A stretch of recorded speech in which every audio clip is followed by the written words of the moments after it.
All right. Bullying is a huge problem. I could pull up stats on like the rates of depression in kids who've been bullied, but I don't need to. We all agree that bullying is bad. In kid movies, the bully is always the bad guy, and I don't think I've ever met a human being who hadn't been made fun of for something and wished that hadn't happened. Regardless, bullying is a persistent problem for a couple of reasons. First, a lot of people don't recognize bullying when they see it, and they don't know what they're doing when they partake. Most people don't walk around like, I'm gonna go yell and laugh at some losers, 'cause it's fun. Right? Like, it's more often, oh my god, I can't be seen with you, you're so embarrassing. Or, oh, I can't sit next to the fat girl, she's so stinky. And sometimes adults don't even notice what's going on because on some level they agree or think, well, I can't protect them from social consequences forever. Better to learn now not to dress like that in public. Or maybe they even partake in the harassment themselves, like, no son of mine is going to grow up to be a... But often bullying goes unaddressed because it happens where adults just don't see it. Second, bullying is resistant to institutional attempts to address it. The best researched phenomenon in the sociology of bullying, at least according to what I've seen, shows that when a bystander steps in, the aggressor tends to step down in just 10 seconds. What certain schools have tried to do then is to implement a peer intervention program where they train students how to moderate, step in when they see bullying happening. The result of this is that bullying actually got worse. Students trained in intervention often drew more attention to the students who were targeted for bullying and made them feel like they had less agency over the situation. Of course, this is just one example of a program to combat bullying, but it indicates how slippery a phenomenon bullying can be. This video here is not a systemic one. It's not a solution to be implemented from the top down. What it is are my observations about bullying and a way of thinking about bullying that worked for me. I'm making this video for anybody who's being bullied and anybody who loves someone who's being bullied. I hope you find it useful. I have always marched to the beat of my own drum, which is generally a very good thing. By now I know myself pretty well and I've built a little life for myself that I take immense joy in. I'm passionate about my friends and my hobbies, and I wouldn't have it any other way. But when you do your own thing, there will always be people who are weirded out by you and just want you to be normal. Depending on the other person's neuroses, this reaction can be triggered by things as small as you having the audacity to live as your authentic self. Like, I've noticed that there's a specific kind of older woman who's always done exactly what was expected of her and or are keenly aware of all the social pressures that keep them in line. And I've noticed that they can go one of two ways. Some of them are like, yeah, you go girl, I'm glad feminism worked. Or they go completely the other way and try to keep me in line. And I don't know if it's an envy thing or if they're trying to protect me from social ramifications, but anywhere on the spectrum, this behavior can be a form of bullying, and I've experienced it at various points in my life, often with greater social ramifications than having judgy neighbors. For example, when I was in grad school at AU, I found that if you didn't have the same opinions as everyone else, you were intellectually irresponsible, which of course is the grad school way of calling you problematic and canceling you. For example, they might say, I just don't understand how you can write a history of the Peace Corps without including the voices of the actual marginalized people who bore the brunt of 20th century colonialism. Well, maybe because I wrote a paper about how the US government exploited well-meaning young people to go do soft imperialism in another country under the guise of developing foreign infrastructure. But did that matter to them? No. And nobody in my graduating class would talk to me or acknowledge me at the pre-graduation event. Yeah, even my left-of-center family thinks I'm an anarcho-communist, but compared to these people, I am downright conservative. What I really want to focus on are the personal development trends and some things that have worked for me because I think that they could work for other people as well. Because in a world that punishes uniquity, the choices really are conform or toughen up, and I think that the latter is always the best option. And because of that, I'd like to start this video about bullying with a little section about finding yourself. So for me, finding out who I am started in this one specific moment when I was in my late teens. I want to say like 17, 18, 19, when I realized I didn't know myself very well. For years at that point, I'd been trying on different identities like teenagers will do, goth, emo, prep, theater kid, etc. And I was finding this process exhausting, partly because change is tiring, just full stop, but also because I didn't feel like I was getting anywhere, you know? A change in outfit or makeup is just a look. I didn't feel like I got to know myself any better. So I hit pause and I tried something very basic. I would ask myself simple questions and I would provide the honest answer. What's my favorite color? Gray. What's my favorite candy? Caramel. What's my favorite cake? Marzipan. What's my favorite book? Harry Potter and the Prisoner of Azkaban. These were all such little things, but I was able to make them real for myself by claiming them as a manifestation of my interests or my sensibilities. And I started asking myself harder questions too, and I got really good at answering them. So good, in fact, that when it came time to write my GRE essay, the question was something like, to what extent do you agree that the greatness of a country comes from its great politicians, artists, and scientists? And I was like, I have strong opinions about that because I've always been like this. And I argued in that essay that their thoughts were nothing without labor, and I scored a 98th percentile for that essay. And throughout this years-long process, I found myself with a set of identities and interests that were much more authentic to me, and that I was very protective over because I'd worked so hard to isolate them, and because they were an extension of myself. The good news is that once you've found who you are, you've found somebody who's worth protecting, which means that you're ready for part 2, the 4 steps for overcoming bullying. My 4 steps for overcoming bullying are based on observation and experience. They're not scientific or evidence-based, but something that I found useful when I needed this resource, but couldn't find it while I was searching online and asking questions and trying to figure out what was going on and how to navigate it. I started thinking this way about 4 or 5 years ago, but it's continued to be useful in various ways, both as I've navigated different workplaces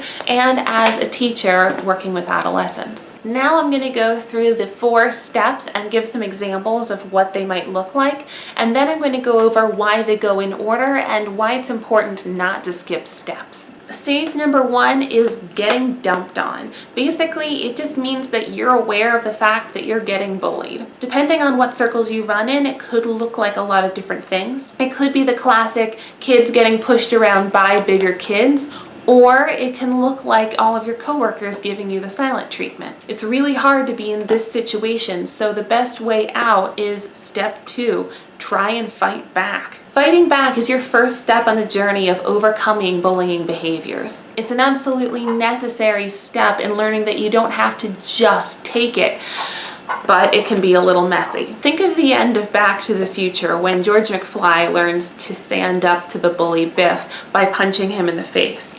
That's not how we want grown-ups to interact with each other. That's why it's just step 2 of 4. And it can be subtler things too. My personal favorite way of doing this back in grad school when certain members of my cohort were giving me the silent treatment was to greet them and say goodbye to them right in front of the professors so that they either had to acknowledge me or basically out themselves as not talking to me in front of the professors, which once one of the girls actually let her mask slip. We were all putting up our end of program posters celebrating all the things that we had done over the last 2 years, and I had put mine up over on one side, and then a bunch of them put up their posters over on the other side, and then one more girl comes in, she picks up her poster and she goes over to where everybody else is, and I think it's the chair of the program says, "Hey, we've got a lot of posters over here. Why don't you put your poster up over here?" And she kind of looked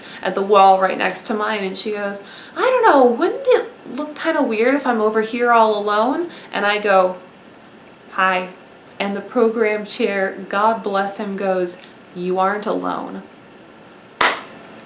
But much like George McFly punching Biff, you don't want to stay here forever. So once you've proven to yourself that you'll fight back and to everyone else that you can fight back, it's time to step 3, rise above it. On the face of it, rising above it can look an awful lot like getting dumped on, but with an extra dose of not caring what haters and losers think. But there are some material differences in addition to the attitudinal ones which make all the difference in the world. As a couple of examples of what this might look like, investing in relationships and creating some distance between you and the problem, either professionally, socially, or even geographically. When I was in high school, I would sometimes try and create as much space between me and people who were rude to me as I possibly could. And sometimes this worked great, and sometimes this prompted questions. Like, I can't remember the details of this because it happened a million years ago, but I remember that somebody was rude to me for years on end, and I tried to create some distance between us, and she noticed what I was doing and she goes, "Oh, I get it. You hate me so much that you can't stand to be near me, can you?" Yeah, because you were rude to me for years. I don't have any sign that you feel any kind of remorse or that you've changed your ways. So at this point, I don't actually have to include you in my social circle. All I have to do is not engage. But even after you've learned to rise above whatever the bully's trying to do, you still have one more lesson to learn, and that is being the advocate. Just because you're no longer the target of the bully's ire doesn't mean they've changed their antisocial ways. Often, when you sidestep bullying behavior, they just refocus on somebody else and make them the new target. So this last stage marries the action of fighting back with the superiority and detachment of rising above it. You aren't protecting yourself, you're protecting those in your community. An example of this might be seeing somebody who's being harassed and physically putting yourself between them and the person who's harassing them and engaging them in a conversation so that the two of you can just block out whatever's going on. And if you know this person and have a real relationship with them, you can ask what they want and need from you and then make sure to be there when the chips are down. Now that we've gone over these 4 steps, I'm going to talk a little bit more about why they go in order, and specifically why you can't skip steps. The step that I see people try and skip most often is step 2, fighting back. In my experience, there's a reason why people who are being bullied might want to skip this step, and a reason why those who want to help them might encourage them to skip this step. If you're being bullied, it can be scary to stand up for yourself. You might be in the heat of the situation and do the over-under and think, standing up to this guy is not worth it. But there are 2 problems with this thinking. First, you're basically telling yourself and everyone around you that you're not worth standing up for. That's what your self-esteem hears every time you think about standing up for yourself and decide against it. Second, if you find yourself needing to ask authority for help, you're strengthening your case that you've already tried to address this yourself and the bully didn't change their behavior. If you're an adult who's responsible for this young person getting bullied, or if you have a friend going through this situation, it can be hard to watch them clumsily try to assert themselves. They might not be particularly good at articulating or even understanding exactly what the problem is. They might get into a fight or call the bully mean names without really moving productively towards a solution. But it's important to support the fact that they tried to stand up for themselves, even if you don't approve of the way they tried to stand up for themselves. Discouraging them from fighting back, like telling them to let it go, sends them the message that they're not worth standing up for. It can sound a lot like, let them dump on you, but try to ignore it, or even ignore the problem. The problem with this piece of advice is that it ignores that bullying isn't just about how one person makes you feel. Just because you wouldn't care what a certain person thought of you doesn't mean that that person doesn't have power over somebody else. For example, I'm 28, and if a teenager tells me that my nails suck, I don't care. But when I was 14 and my classmates spread the rumor that I was colorblind because I didn't know what they meant by nail polish black, that hurt a lot more because it was spread by people in my immediate social network. Bullying is antisocial behavior, and it can look like a lot of different things, but just because it doesn't make sense from the outside or just because it sounds silly, like nail polish black, what is that? Just because it sounds silly doesn't mean it doesn't feel real for the person experiencing it. If a bully is able to socially ostracize you from your social network, that can lead to things like extreme loneliness, social anxiety, depression, eating disorders, and even suicidal thoughts. And if you're in a workplace getting bullied, then doing nothing can cost you your professional reputation and even your livelihood. To really support someone in this situation, you can help them think of productive ways to assert themselves and help them strengthen their social networks in other places. I also occasionally see people trying to skip the step of rising above it. I see fewer people encouraged to skip this step as I see people who try to pivot directly from fighting back to advocating for other people. Now, this is situational, and I would never tell somebody not to stand up for somebody else.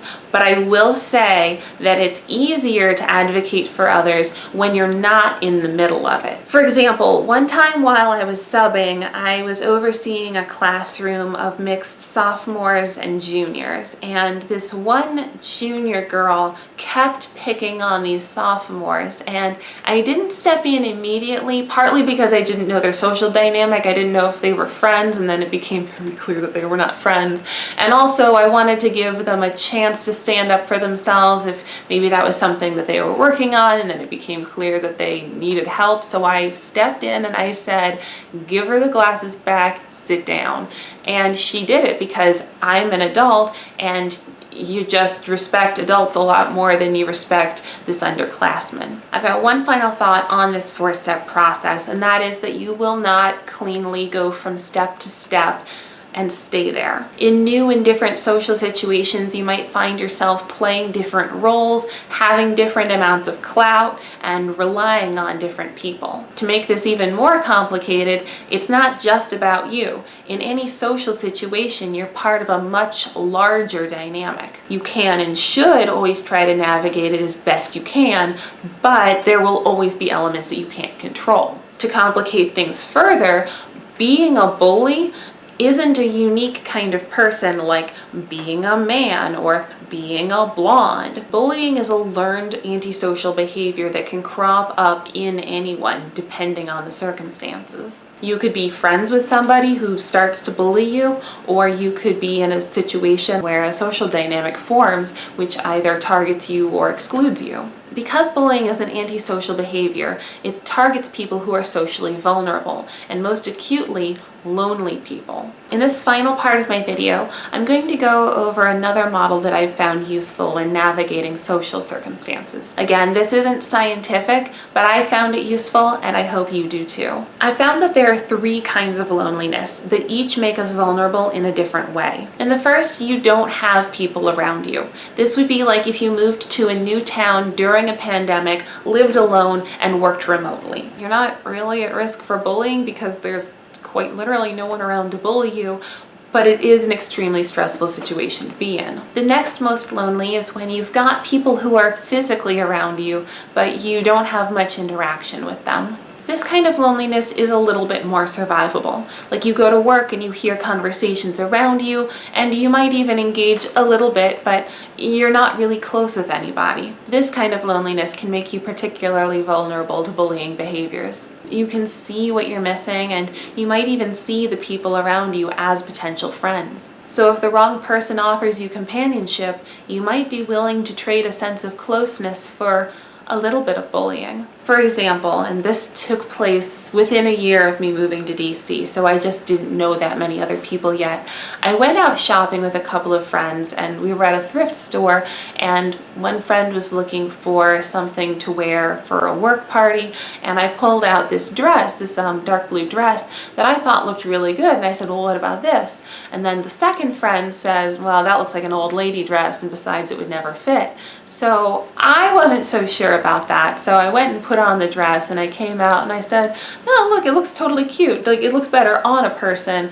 Would you reconsider, friend A? And then friend B goes, wow, that dress was clearly meant for someone with more boobs than you. And I was like, what? Like, on one hand, who the heck says that? And on the other hand, who else was I gonna hang out with? And then the third type is when you have friends, but you're just not particularly close with any of them. Based on the research that I've done, this seems to be more of a problem among men than it is among women. Men tend to become friends based on an activity, like a sport group that they're in, whereas women tend to become friends and just tell each other everything and break ideas down and go over conversations or have book clubs and all of these very intimate ideas and people-oriented things, whereas guys will bond in larger groups and they'll hang out together, they'll go out drinking, they'll go out and play sports, and it's just a different kind of socialization. Guys tend to have more friends, women tend to have deeper friends. These are very broad statements,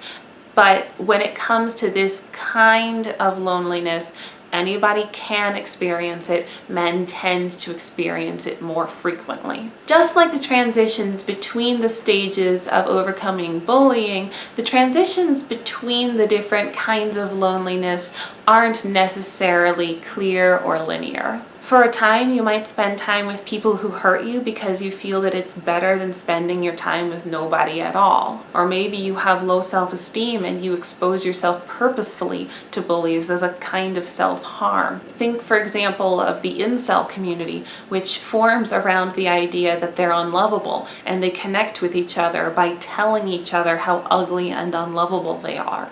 There are so many reasons like this that you might seek out bullies, and if that's the case, then you don't just have to stand up to the bullies. You also have to stand up to yourself. In this video, we've covered a lot of ground on how to overcome bullying and how to navigate the situations to avoid bullying altogether. My hope is that this video, which is based on things that I've been through or noticed, can help other people going through similar things, or those who know and love someone going through similar things. Wherever you are on this journey of getting to know yourself, protecting yourself, and surrounding yourself with people who love you, I wish you nothing but love and support on this path. While this video is mainly based in my own experiences, I have sprinkled in a little bit of light research in various parts. What I found in this process is that there are so many more perspectives than I had ever thought to explore, either as somebody experiencing bullying or as a teacher who had a lot of students to look after and care for who needed to know about bullying. I would be open to doing a sequel video on the criminology of bullying. So let me know in the comments below what interests you or angers you about this topic, and I hope to see you in the next video.